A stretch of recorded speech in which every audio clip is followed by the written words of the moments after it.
What's going on, everybody? Welcome back to another video of On Scene with RCSO. In today's video, I got two civilians that I'm gonna be interviewing, and they're gonna tell you a little bit about this program that RCSO is about to push or trying to push. It's a civilians patrol program. The video will tell you all you need to know. The interview will tell you all you need to know. So stay tuned. Hope you like it. Hope you enjoy. Hope you can learn from it. And yeah, let's get into it.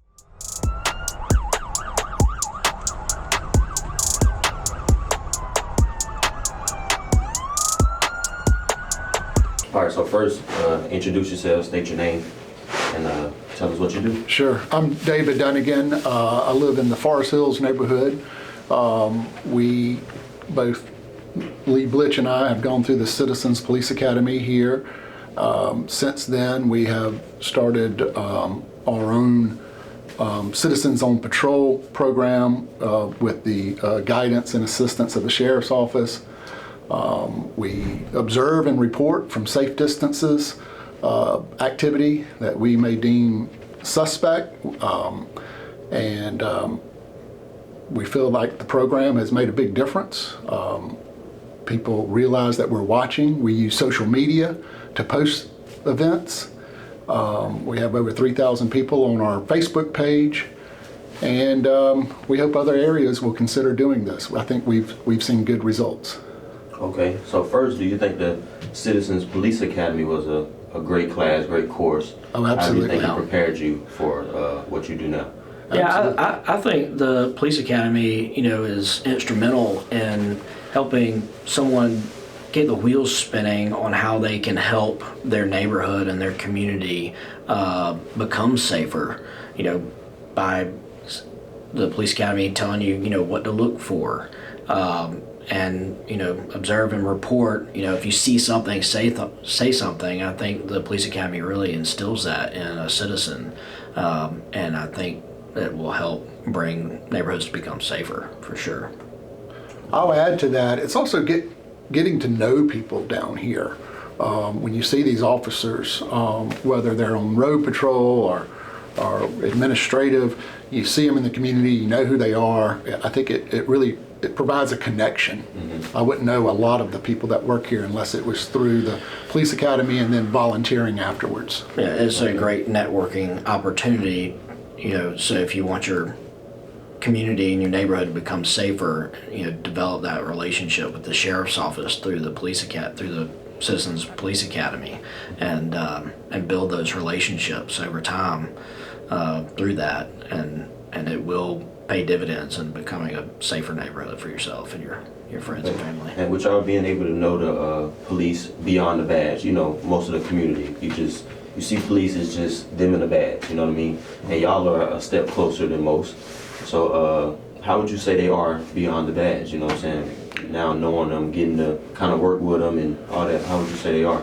Yeah, they all have they're all have a great sense of humility, and they're easy to speak to and text and call, and they're very responsive. When you're seeing something and you're saying something to them, they're very just receptive.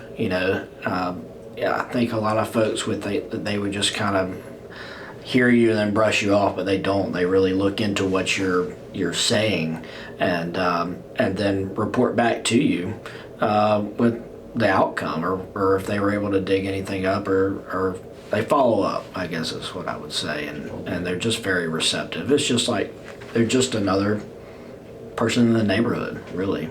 They just happen to wear a badge and have a duty to help the neighborhood. Okay. Yeah, protect and serve. Absolutely. Okay, so how comfortable do y'all feel with being because y'all aren't able to carry any guns or nothing while you're doing it. So how comfortable and safe do y'all feel while doing this patrol? Well, we've been trained to keep our distance. Mm-hmm. At any time, if I'm observing someone, I know I can leave the situation. If I'm if I'm watching someone, I may back into a parking spot. Mm-hmm.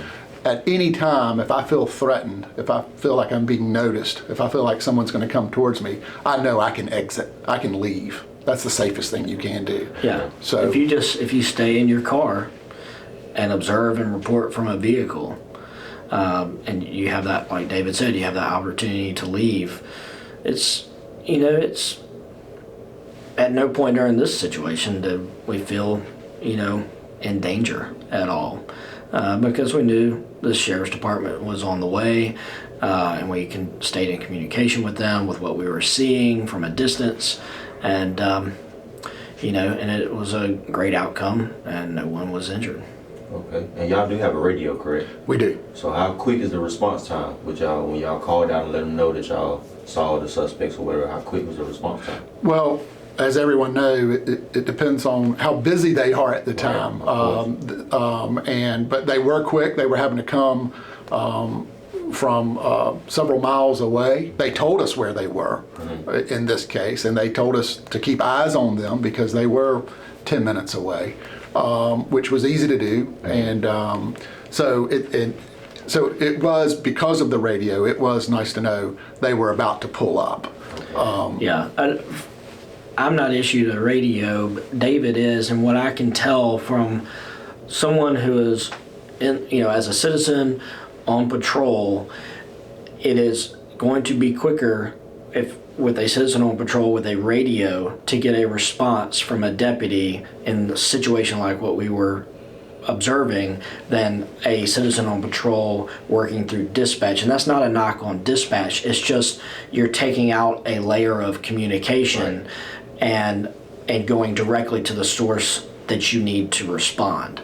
And so, like I said, dispatch does a fabulous job, but in this role, taking out that intermediary of dispatch, it does create a sense of a quicker response than you would normally get if you were just calling 911 or dispatch for a traffic accident or whatever, or if you happen to see something, say something to dispatch.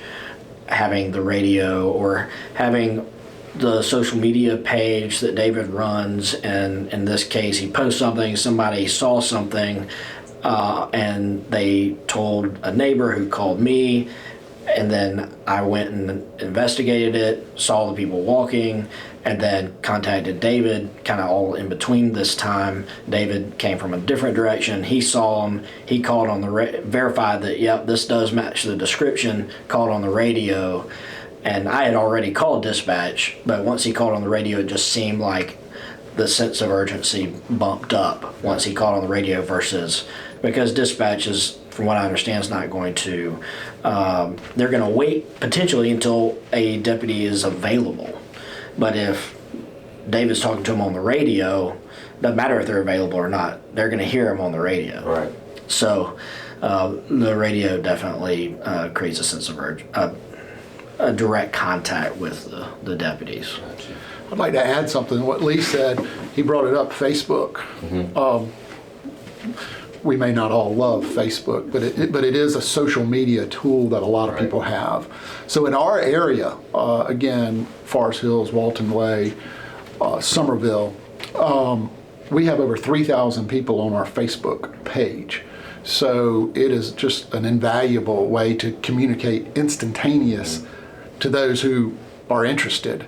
In this case that we were recognized for today, is I was able to put a description out of the suspects that the sheriff's office was looking for. So that's potentially 3,000 eyes and ears, right, in the neighborhood, and that's what happened in this case. Lee got a call that two individuals matching that description were walking up Wheeler Road. So we went and took a look, because after this police pursuit, eventually they had called it off. So this was almost an hour later that we got a call, and then the police obviously came back. So it was a kind of a perfect scenario how this program works. Social media, communication, and again, we're just eyes and ears. So what's y'all work window that y'all are on call for people to be able to call and tell you? Well, it's not a work window. This is a volunteer thing. Right. So, we both have jobs. I have a business. David has a business, and so, but we, David monitors the page likely more often than I am, monitoring it. And then a lot of people just know that David's running the page, so they will direct message him if they see something, and then he may message me from time to time, hey, be on the lookout for this situation or person or what have you, property, if there's property missing. And so it just, and then I can message some people that maybe aren't following the page and just say, hey, be on the lookout for this. And it's just a network. I mean, David's got probably a huge network, as I do, of individuals who we trust and are driving around for one reason or another, with work or what have you, going to the store, and they can report back to us if they see something. And that's how it worked in this case and in other situations, other scenarios. It just works. The social media just works. But it's 24/7. I get text every day, all times. Luckily for text, I don't get the phone calls. I actually post my cell number, and I prefer someone text me the information.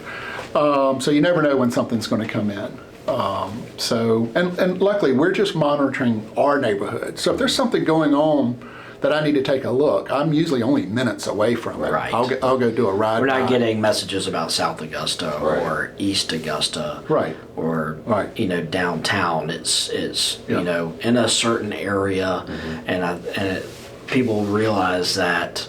And really, as far as the page goes, David kind of vets. You have to request permission to follow the page. So I mean, they're vetted to what is their interest in that area. Right. Do you have a business there? Or do you work, or do you live there? Right. And then if not, there's no really reason for you to be part of the page, because if you're not in the area, you're not going to help anybody there. Right. So I think it's vetted. David vets. Controlled. Yeah, it's very controlled. As far as the time of doing it, if somebody's car gets broken into at 5 o'clock in the morning, they probably don't realize it till 7 o'clock in the morning. So it's not like David's probably getting text. I mean, I don't know. You're getting text at 12 o'clock at night, or 2 o'clock. Yeah, I don't want to answer them. That's why. Please don't post my number on the Facebook page. Well, it's off. I read them at 7 a.m.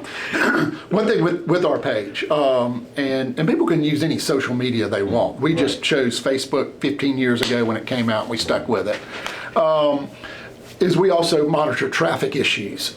So if there's a crash that's causing traffic issues, we'll post that. So avoid Walton Way at Highland Avenue. So I think that helps our sheriff's office as well, diverting traffic. So it's public safety and traffic issues. Okay, so last question. With y'all being in it, knowing how it go, y'all feel like y'all been trained properly to be able to control the situation or be able to watch over your area, your neighborhood. Y'all have a radio. You said the response time is good, the communication is good with the police directly. Would y'all recommend that other people in their respective neighborhoods get into it? Absolutely. It takes the right person. Obviously, safety's number one concern that we've already talked about. They have to be doing it for the right reason. So we do encourage it, no matter what level. It may be a smaller level, but there's no reason why neighborhoods shouldn't share information for the betterment of the neighborhood. We have the technology now. Everyone's carrying a device with them. So everybody deserves to know if there's something they need to be aware of. So we do recommend it, and we're willing to help. Any neighborhood can come to us, and we would be glad to show them how we do it. And they could tailor their own program through the sheriff's office. Okay. Yep. Ditto. I appreciate y'all. The sheriff already said it, of course. He gave y'all praise and told you how proud we are of what you've done and how much we thank you. But me personally, I'm still a citizen myself. I'm not a deputy or nothing like that. This is a civilian job. So me knowing what y'all do, you know what I mean, I really do appreciate it, because there's not many people that will do it or maybe even know about it, because I didn't even know about it. Today or yesterday when I first found out. It's the first time I've heard.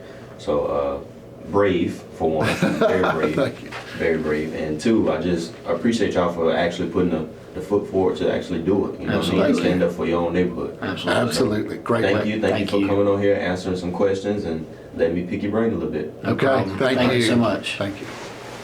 So yeah, like I said, I hope you enjoyed the video. I hope you learned something from the video. Remember, RCSO has a story to tell, and it's my job to tell it. So do me a favor, like, comment, subscribe, share the video. Just help the channel grow. But yeah, keep tuning in and keep growing with me. All right, catch you next time.